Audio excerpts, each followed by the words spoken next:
Mushure mekunge Apostle Talent Chiwenga vaburitsa kuti marriage yavo only lasted 4 days nekuti mudzimai wavo Vanessa akanga asiri mhandara, pazobuda kuti mukomana akaita unyengeri uye nyaya dzacho dzakavhengana. Welcome back to your channel. Please don't forget to like and subscribe. Inyaya inorwadza kuti Vanessa ari kunzi akangoroorwa for only 96 hours zvichibva zvadarika.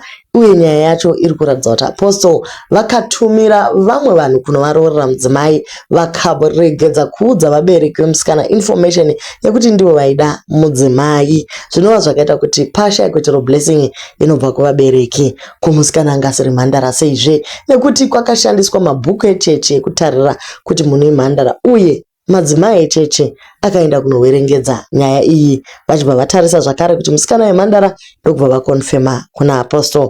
But anyway guys, tisatanyanya kuenda kure, musakangamwe kunoona manovel enyu ku The Novel Narrative ozimshona novels. Link itange iri mu bio medu. Saka regai tinzwe kuti munhu wataura naSisimeli uri kuti kudii.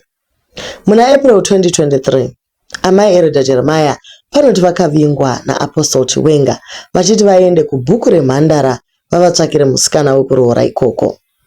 Amai Jeremiah nevamwe vakadzi vakaenda nokutsvaka 5 vasikana ndokutanga kuratidza Apostle Chiwenga vachisarudza vanasikana ava asi havana kugutsikana navo. Zvinonzi ndopakazotsvakwa vamwe vasikana kusvika Apostle Chiwenga vagutsikana nepicture raVanessa. Mwana akataurwa naye akaramba, akanga ari kuchikoro achiita zvidzidzo zvake zvepamusoro ari Germany, kusvika ambouya kumusha vakagara naye pasi vakadzi ava kusvikira azobvuma. Mushure mekubvuma Talent akazokumbira kuna amai Jeremiah nevamwe vakadzi kuti nditarisirewo musikana uyu kuti imhandara here. Ndobva vakadzi ava vati hongu tamuona imhandara.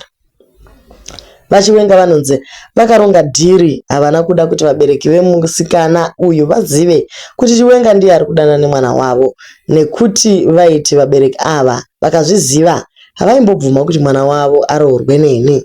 So mushure mekutariswa umhandara, zvinonzi Apostle Chiwenga vakatuma vanhu kuvabereki vemwanasikana uyu kunoti vaikumbira kuroora, asi vanhu vakaenda ava vakavanza Apostle Chiwenga.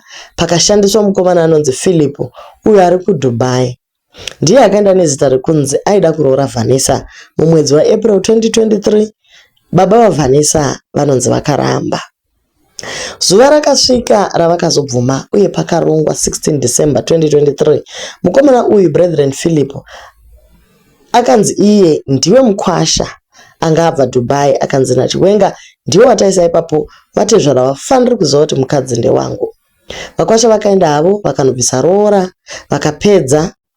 Patopera mazuva Pastor Baloyi ndivo vakazoti tine urombo, mukwasha wenyu haasi wamakaona, mukwasha wenyu ndiTalent.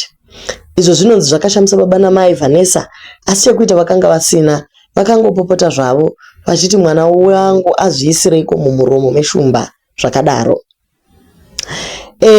Ndakazokwanisa kutaura naPastor Baloyi ava vanoti vakazobvisa mari inokwana kuita $900 kwana tezvara vaTalent vachiti tine urombo nezvaitika neunyengeri hwaApostle Chiwenga wavaita.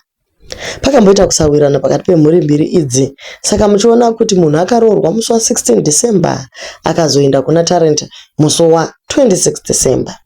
Asi Chiwenga akazozivisa chechi musi wa4 May 2024. Pakaita kusawirirana pakuti after Brethren Philip apedza kuroora zvakazonzi asiye mukwasha wenyu ndiChiwenga.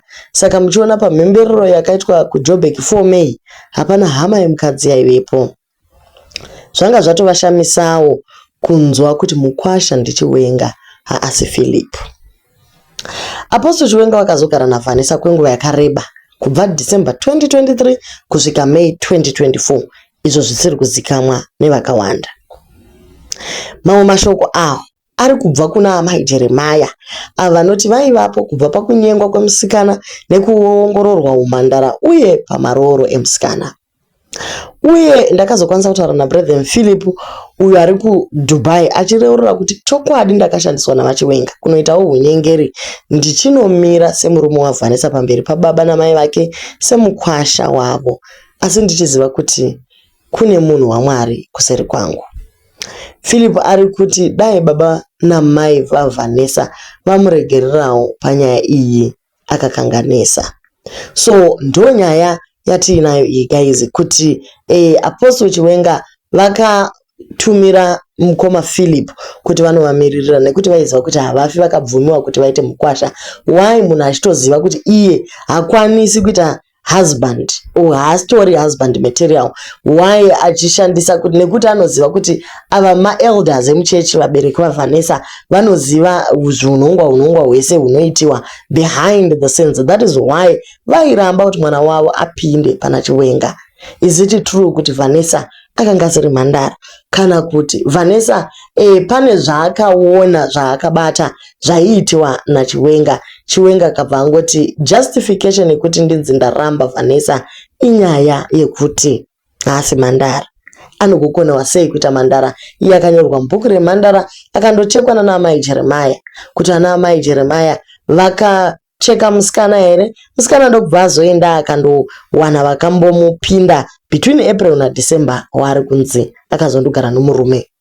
Kweye munhu waMwari anogoti the marriage lasted 96 hours sei?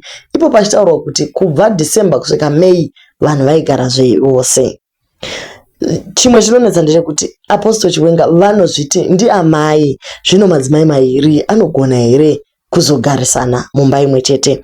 Chimwe zvakare chiri kuda kuti titarisise closely, it is because the wife died 5 years ago and Rijova iradza kuti aiwa vaitomuda zvekudaro. Yanga relationship iri pane malevels, vapedza here kuenda through the grieving process? Is he alright kana kuti vakurumidza kuda kuita move on zviri zvenyama asi mumweya wavo uri kuramba? Tiri kuita kuti Vanessa asauye adurure nyaya yake oga. Haisi nyaya here kuti pane zvaakaonda zvisingaiti kuti agone kuvhura muromo wake?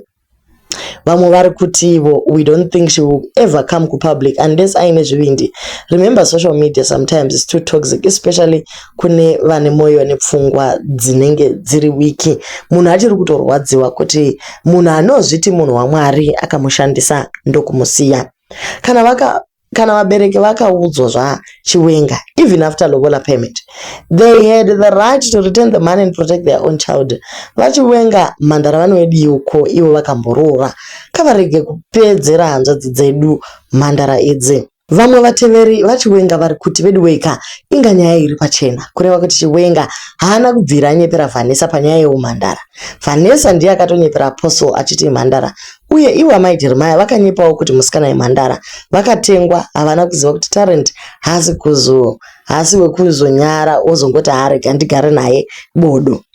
Vanessa uyu zvakare ane simba rekunyepera vabereki vake kuti ari kuya kuzoroorwa naPhilip, iye achiziva kuti varongana nemukomana kuroorana ivo vachishandisa umwe munhu. Vamwewo ndo vari kuti zvimwe zvese zviri kutaurwa hazvina kana musoro. Nyaya iripo ndeyekuti muZimbabwe vafundisi vanga vaita mbiri, mari kukudzwa nekuda kwekuti vaizviparidza ivo nekuba mari vachishandisa zita raJesu. Jesu ndokutuma murume uyu anonzi Chiwenga kuti aparidze Jesu. It's all about Jesus doctrine. Ndo rakasimudza ruvengo rwese urwu. Hapana kana nyaya Apostle is still apostle, married or no married. Apostle wake toona pabasa reuapostle wake. Ndo patoona kuti unyengerere kana kuti haasi. Unyengeri unoparidza Jesu wakanaka ende isusu tinotohuda zvachose. Ndopo unyengeri kugara nemunhu asiri kutevedzera zvaunoda as a man, pane kubvuma kuitiswa nemukadzi nekuda kuti vanhu vanozoti kudii mastreets. Iwe kaiwe Apostle mutori bo zvisingaiti, munorarama zvechokwadi. Ifu mukadzi atadza kutevedzera zvinodiwa nemurume, it's simple, hauna mukadzi. Moda kuti Apostle ararame life yefake zviri kuitwa nevarume vazhinji, vamwe vanorohwa nevakadzi, asi nekuda kwokuti mufundisi anozivikanwa anongoitiswa zvakadaro achitya mashoko avanhu. Vamwe ndo vari kuti munyori musade kutiona kunge takapusa, siyai baba Chiwenga avana mhosva. If you don't like him, don't follow him. Nyaya iyi ndinoona kunge yakazara manyepo. Zivai china manenji achifambisi uye chisachireyeri musi wacharimwa.